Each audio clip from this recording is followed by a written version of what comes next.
บตังสารนังมากใดลูกพ่อองค์ธรรมมารดาแม่ไทยยาสายาไว้เป็นตนเป็นองค์ว่าในวันนี้เจ้าอย่าเจาะจะจงเป็นตนเป็นองค์ลูกลาก้อยผานานาเอาเธอน้องจันว่าภายเส้นนี้ยามดีนักหนาพญาอินทราท่านนำมาให้ภายเส้นนี้นามาจากเมืองมาลงใจพญานาคน้ำมาจากเมืองมาดานว่าภายเส้นนี้เอามาจากสาวันเป็นไม้สำคัญของพระพรหมสีนาเปิ้นถวายมาเนื้อมัดแดงนาไว้ถ้าเป็นทายาทมัดแล้วก็จะหายถ้าบ่สบายมัดแล้วก็จะอ้วนภายเส้นนี้นี่เป็นของดีล้วนมัดแล้วก็จะอ้วนมีวิชาปัญญาจะพัฒนาไว้อยู่ในศาสนาองค์พระสัมมาของพระพุทธเจ้าหาดานาเอาเดินหน้ากาลูกหน่อยจะได้เงียบก่อนยังพระนากาของเจ้ามาแล้วยังทองเพียงจะได้ห้องหวันมันเสร็จสามเมียนมาพร้อมเสียงอยู่ในเนื้อกายาน้องปียาพัดว่าก้อยตีเจ้าป่าเลี้ยงนั้นมาพงพานิชย์ลูกเรานัตถาผลว่าแหมคนละแต่เราว่าก็อาจารย์มัดขวัญไปแล้วเจ้าจีดอกเอวมาจมบุกผ่ามีตึงผาลาหน่วยไม่หน่วยกวาง32 ขวัญอยู่ตั้งใดก็จางไปกากับว่างอยู่มหาลัยอย่าไปอยู่ตาน้ำหอนตาตั้งใจไปอยู่มหาลัยโรงเรียนว่าอันเมื่อกับหลังหันมาในวันนี้แล้วขวัญเจ้ามายังอยู่หออยู่เมื่อบ่ได้ตัวเพียงเนื้อนายตันเจ้าบอกว่าขวัญกีสาผ่ามือน้องเก่าบอกว่าขวัญแพงไปไหนตามใดเวลานี้แล้วเมื่อมาผาสะไหลมันละใหญ่แล้วยังจอดอ่อนอากาศมันร้อนเนื้อได้พี่น้องจะได้เรียกร้องสีตอมดอกยำที่บ้านที่เฮียนว่าตกเหนือออกใดไปเก็บไปทำเอาขวัญพระอาณาไทยอย่าได้เก็บไว้เธอรีบนำมาว่าพ่ออาจารย์เพิ่นได้ข้องหาเทวดานำตาดำนาเอาพระนาคนาคามาแก่เจ้าไปอยู่ป่าไม้เป็นเพื่อนที่ได้ถ้าไปอยู่ดอนตายอยากเป็นเพื่อนที่เสียว่าขวัญนาคาอยากไปนั่งไปเลียหรือว่าเจ้าไปเนี่ยอยู่ที่การทำงานขอเธอขวัญเจ้านั้นกับหลังนั่งโยป่าไม้ดงดังมาเอาเองกากับเพื่อนมาในเวลาที่เขาว่าก่อนจะนึกถึงอาจารย์10 นิ้วยาวัดยาสารใส่เก่าวันพระนาคเผย3 องค์แต่เราไปมองโศกเศร้าที่ไหนตามใด กันได้เรียกร้องแล้วยังตั้งใจไปผ่าสะไหลน้องลากลับขึ้นมาในเวลานี้แล้วว่าดวงดอกไม้มาไล่เกสรถึงเวลาตอนยามบ่ายน้องเนาว่าพระอาณาเคยอย่าไปมองโศกเศร้าพ่อแม่ของเจ้าเกิดลูกเจ้ามาว่าพระอนาคตก้อยปีเจ้าพาเลี้ยงนั้นมาพระนาคตว่าอันพระอนาคตแห่งคนนั้นแล้วได้เกิดขึ้นมาเป็นบุตรตาลูกน้อยเจ้าผีดอกก้อยก็หัวเหมือนกันแต่คุณนะคุณนักยังบ้านดาแม่เจ้าลูกเต้าสามตนจะหัวก่อแต่เราวันโบกเมื่อเจ้าจะเป็นตกองคำก็ได้ใส่เสื้อเนื้อเสื้อแดงกางเกงยันพระจันทร์วันเพ็ญก็ก้อยปีว่าอันไอ้บอกฟังเนื้อเจ้าน้ำจัดว่ามันลาไม่ได้สั่งได้สอนอย่าไปเครียดไปงอนด่านาคาลูกเจ้าเป็นธรรมดาในวันนี้เราที่โบราณบ้านเราเพิ่นสอนเรามาว่าพระนาคเจ้าอยู่ในตาชาอันนี้แล้วตาไปยังนั่งเจ้าอย่าบวชเป็นดานในวันนี้คุณพ่อสาวเอ็ดกับคุณแม่ที่สองลูกบดีจอมหองพ่อแม่หน่อยนางลูกบวชเป็นนางเจ้าอานจังมาที่พ่อข้าแม่ข้าพุทธาเล่ามาได้สอนลูกน้อยแต่รักนำพ่อแม่เลี้ยงมาทางแม่น้อยน้อยก็จะลุกเป็นโอยแม่ก็เลี้ยงมาว่าใจปีเจ้าสอสั่งสอสอน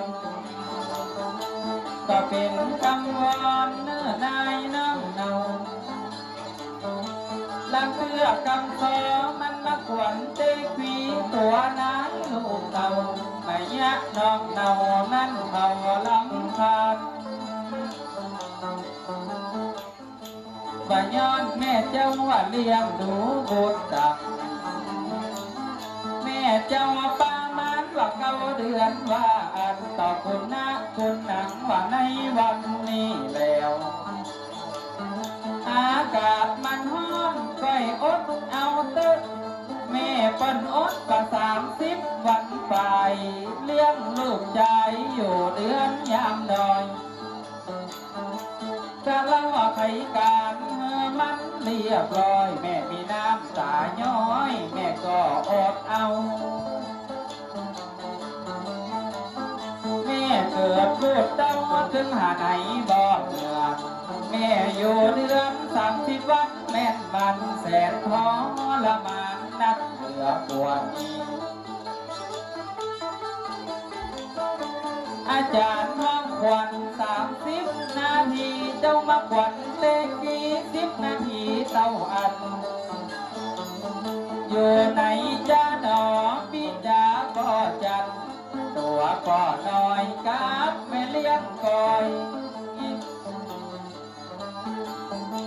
ว่าแม่ก้อยเฮ้ยแม่ไปมีน้ำตาเอ็นดูคุณนาลูกเปล่าลูกเต่า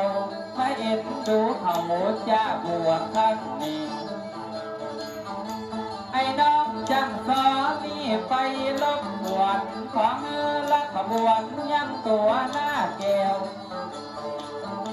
เพราะว่าน้ำตุ๊กนี่ใครรับใครน้องในวันนี้แล้วย้อนอากาศมันร้อนเหลือแห้ง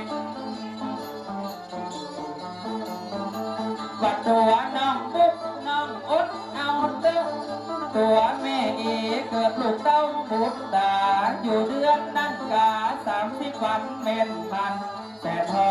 ละมานนักเหนือกว่านี้ ไปบวชอยู่วัดจะพร้อมมาบุกตื่นจะเอาไปตื่นสองหน้าตาเจ้าเจ้าอย่าบวชเป็นทานในวันนี้เราดอกบัวว่าเจ้าพาแม่มารดา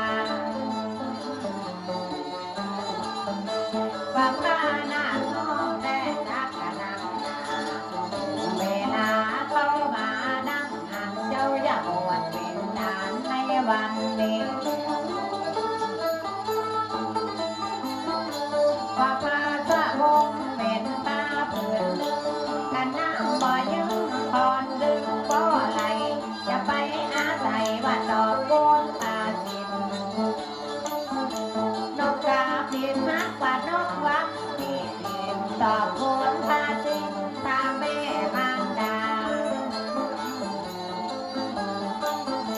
แม่ยังลูกน้อยแต่นักนักนายแม่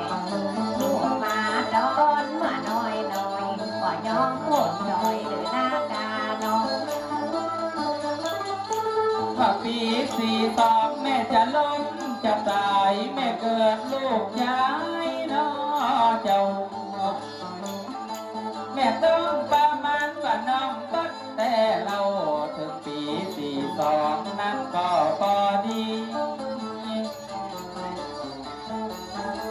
สมัยก่อนนั้นมันมาฮ้อนเหมือนใจ เหมือนฟืนเหมือนไฟก้อยที่เจ้าข้าก็อย่าเกิดพุทธาขึ้นมาแล้วนั้นคุณพ่อสาวว่าคุณแม่12อย่าได้จองหอมเนื้อพักนาเจ้า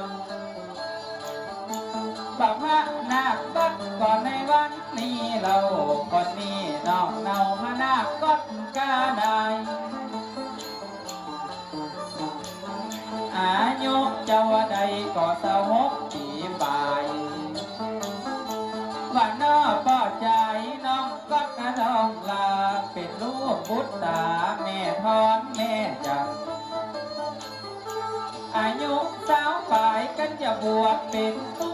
บ่ได้คิดจุบ่มีผ้าห่มเถิดกันจำบ่ลืมเนื้อนายน้องเจ้าว่าพระผืนหนึ่งว่าในวันนี้เราคือพาราสบงของตัวชายแปงตอบคุณพาสิ้นแม่เจ้าสายตาได้เกิดออกมาบ่ได้อู้แกงตาวันแหลงไอ้ใบก่าวหลอกว่าผ้าผืนสองเป็นผ้าอักษะเป็นผ้าสบายแหลงบ่ได้อู้แกงมันก็หากด้านตกก็คือผ้าห่วงนงเขาว่าห้องเสื้อหอยมาเกิดพุทธายามเมื่อน้อยน้อยตัวแม่ทอนกับแม่ก้อยเนื้อได้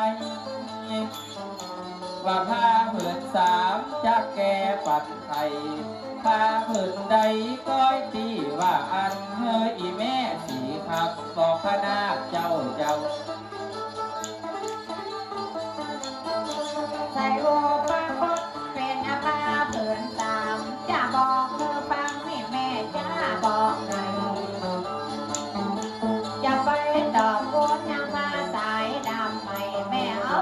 อกไว้ตอนที่แม่เจ็บพันแม่เกิดลูกน้อยแสนที่ตรงทางเจ็บจ้องเจ็บพันให้แม่อดต่อในอาภาสะไหวมาเขียนแอวแม่ ว่าผ้าผืนสีก้อยได้ไขจ่าเป็นผ้าลังกาว่าผืนใหญ่บ่น้อยปัญญาเอามาตบมาเลี้ยงกันเรียบร้อยเปรียบใจมันผ้าหงมารดาปรากฏบาทนี้จะแก้ไขจ่าลำดับลำดาผ้าผืนสีห้าเป็นผ้าอย่างจ้าสีคำแม่จัน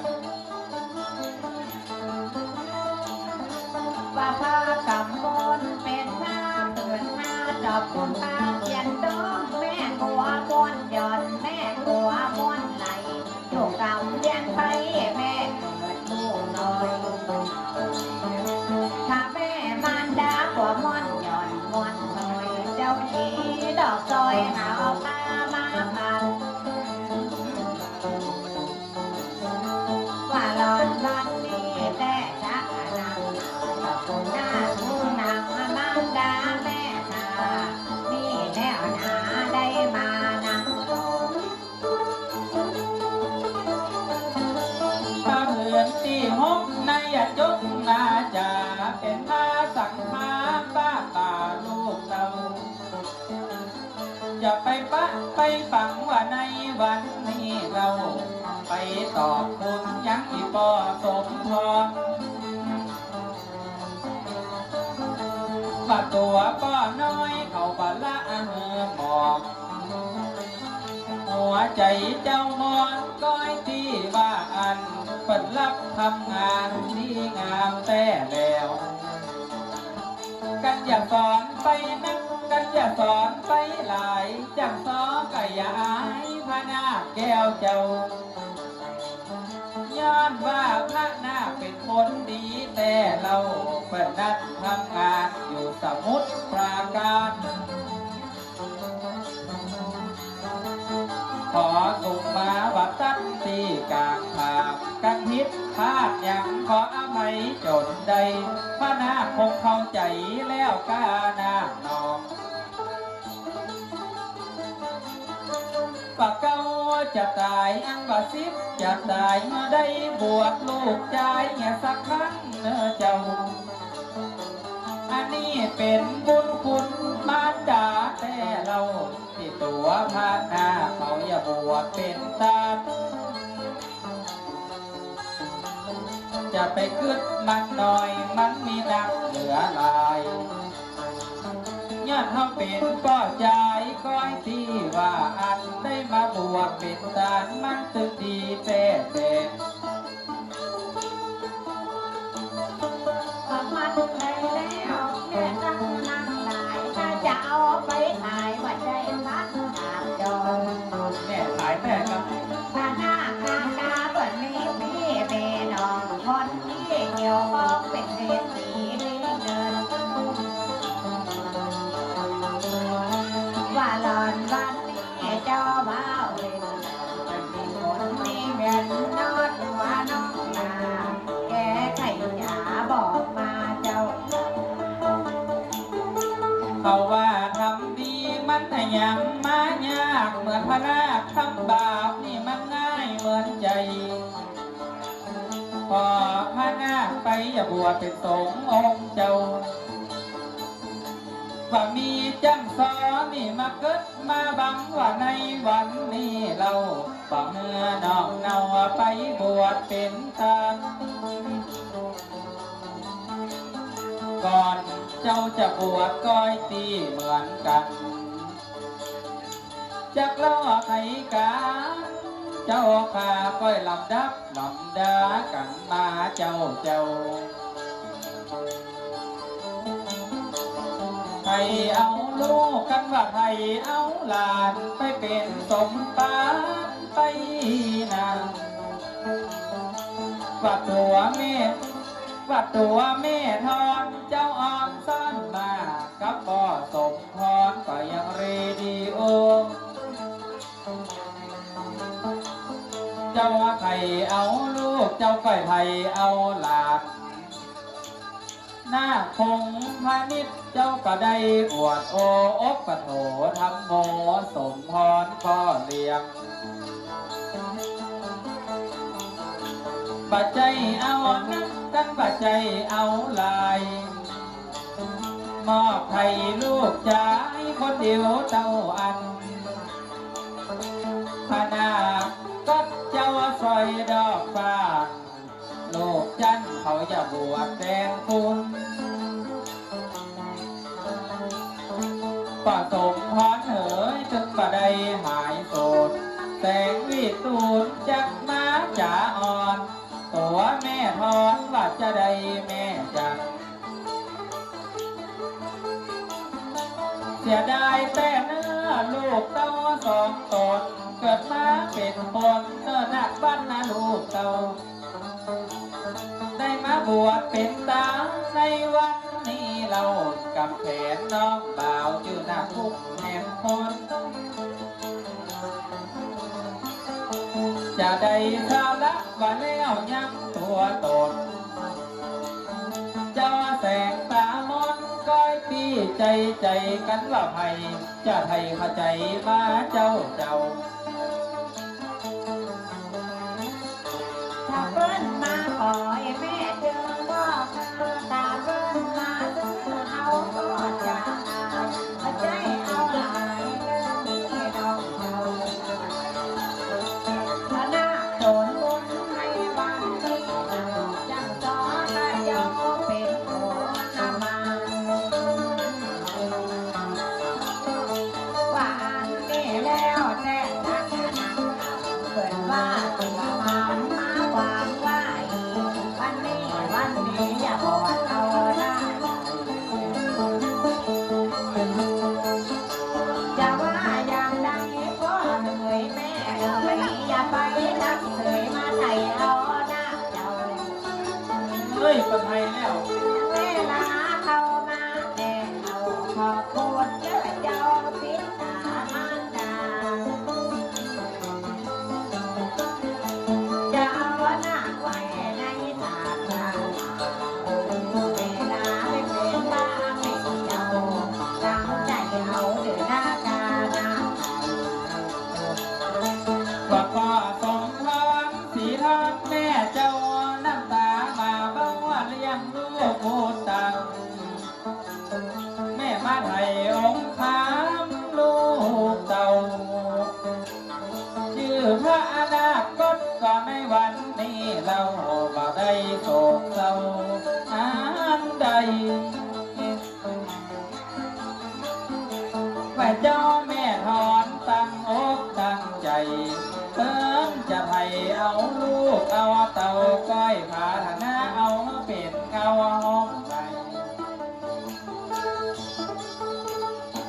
สำหรับคนเก่าเจ้าแว่นเงาสีป้อหลวงสักลาปีป้อออกป้อเจ้า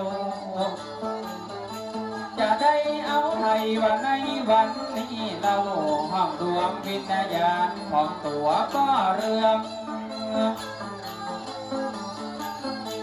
ป้อเลี้ยงแม่หินเจ้าเลี้ยงเจ้าป่าพระนาคนาคายังใหญ่ฝันอีป้อมาลามาดีไปเหี่ยบ่เสียดายแต่เนื้อป้อเลื่องบ่หันกับดวงวิญญาณแม่หินแม่เจ้าปันได้เลี้ยงลูกบัดในวันนี้เราโอ้ยหนอลูกเต่าย้ำมาน้อยขึ้นมาว่าในวันนี้มีน้ำหูน้ำตาพ่อเจ้าละบ่มาหนีลาเหี่ยจอยมาโศกของหอยในใจเฝ้าวางจังมันเตอะน้อบุญป้อบาลายเข้ามาละหลานใจไว้จองไว้บานกับเจ้าแม่พินว่าแห่งคนแม่จันมากากาดบ้างยังหลานตัวใจเสียดายแต่เนื้อก็เขามาตายละหลานใจหลานบัดอยู่บ้านอะไรสงสารเหี่ยไปให้ลำเจ้าพ่อแม่มากำเอาแขนหัวน้องแนงว่าหลานบัดลูกเต่ามากำผ้าเหลืองว่าสีแจงแต่เราของบัดผ่านเจ้าขึ้นสวรรค์เมืองบนมารับตานึกว่าเหมือนนึงจะหันแม่ป้าองค์คำยังแม่พินแม่คาตีเลี้ยงลูกพุทธาลูกปัตตาน้องไทย ตามน้ำมนต์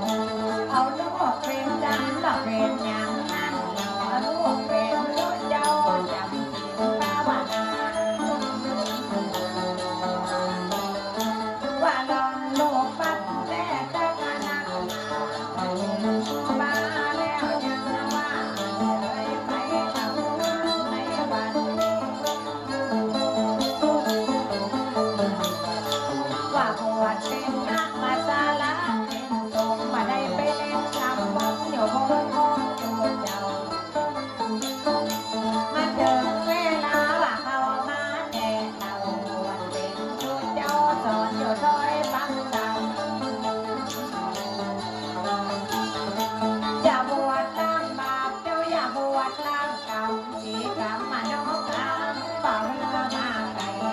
ทุกสาหน่อยหน้ากานา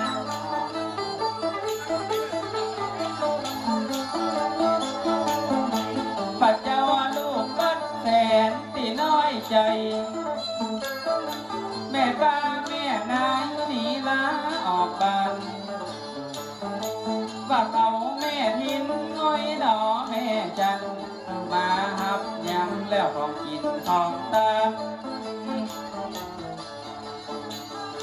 เมื่อตัวแม่ทินมาเกาะเจ่งมาเหลืองสายมานอเนืองก้อยตีเจ้าคาขึ้นเมืองสวรรค์นิพพานจันทรา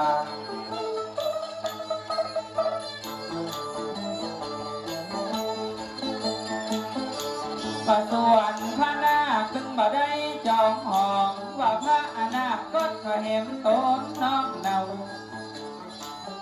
นี่เป็นลูกพุทธังของสมพรพ่อเจ้าก็ขอเมื่อเจ้ามีแต่ความเจริญกับพระนาคน้องถึงบ่ได้เกิดสีงามเลิงพระนาคมุกน้องลาพ่อหลวงนั่นกาเอามาไถ่น้องไถ่พ่อหลวงสักเจ้าป่าแวนเงาสีป่าหลวงสักลาพีใจดีบ่เศร้าบัดตัวแม่ก็อย่าไปงองโศกเศร้ามันมาคึดตันใจยังไปน้องสาธาว่าในวันนี้แป้ตักนางนาจะไปกี่ยาว่าอันลำดังลำพันกันมาเต้านี้และน้อไปเลยวางต่อยังก่อนเธอนอพี่น้องขับเสร็จเรียบร้อยแล้วนะครับน้องห้องขวัญพนาคองค์คำบอกว่าจะเป็นพนาคบ้าพนาคกอดแล้วก็พนาคบุกนะครับเนาะขอมือดวงวิญญาณตั้งปอดทิ้นแม่ปอดเรื่องแม่ทิ้นนะครับคือมาหาลูกหาร้านวันนี้คือมาหับของกินของตานนะครับลูกหลานตันเต้านะครับนอกติดปอดติแม่ได้เลี้ยงเจ้าใหญ่ขึ้นมาวันนี้ขอมือมาหูมาหันนะครับซอเมืองก็จะได้จบเพียงตอนนี้นะครับต่อไปก็จะได้ซอสตริงกันเอาใจพ่อบ้านแม่บ้านนะครับเนาะสำหรับติโยติกินของพนาคแต่เพื่อนไหมครับนอนอยู่นี่ท่า